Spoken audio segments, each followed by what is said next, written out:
దేవుని బిడ్డలకు ఒక చిన్న విషయం జరిగింది.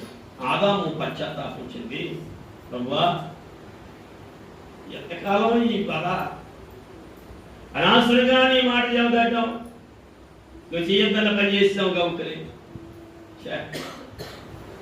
తప్పు చేయడం చాలా ఈజీ, దాన్ని సరిదిద్దుకోవడం చాలా కష్టం. సరిదిద్దుకోగలమా? మరి మీ రాజ్యానికి రావడానికి ఏదైనా మాకు అవకాశం ఏదైనా ఒక మార్గం ఉందా? ఆనాడు ఆదాముకు ఒక మాట ఇచ్చాడు దేవుడు, మరలా ఏదో ఒక రోజున భూమండలం నుంచి నరుడు పరలోకానికి వచ్చే మార్గాన్ని నేను ఏర్పాటు చేస్తాను.